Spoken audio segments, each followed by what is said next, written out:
যে নিজের বউরেও নাকি লোকে ধর্ষণ করে, এই টাইপেরও মামলার ব্যবস্থা থাকবে। বউ গিয়া যদি বলে যে আমাকে আমার স্বামী ধর্ষণ করেছে, মামলা হবে, এটাও যৌন নির্যাতন। আরে অদ্ভুত ব্যাপার, এরকম হলে দুনিয়ার বুকে কেউ সংসার করতে পারবে?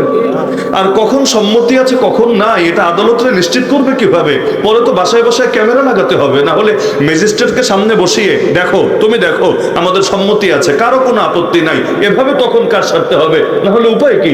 এখন বলছে সম্মতি আছে, পরে যদি বলে সম্মতি নাই, যেমন বিয়ের প্রলোভনে ধর্ষণ, এখন কোর্টে হাজার হাজার মামলা আছে এই নামে, বিয়ের প্রলোভনে ধর্ষণ। মানে কি, 5 বছর পর্যন্ত আকাম করেছে, ধর্ষণ ছিল না, মহাব্বত ছিল, প্রেম ছিল, ভালোবাসা ছিল, লিভ টুগেদার ছিল।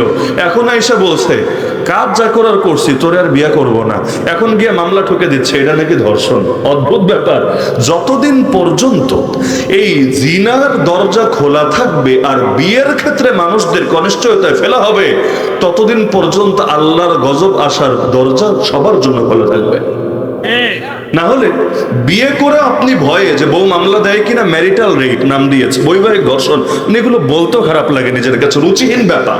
কিন্তু এই নামে প্রস্তাবনা ইতিমধ্যে চলে গেছে, আইন করতে পারবে না, ইনশাআল্লাহ পারবে না, যতদিন পর্যন্ত এই দেশে আমরা জীবিত আছি, আমরা জীবিত থাকাকালীন কখনোই পারবে না ইনশাআল্লাহ। কিন্তু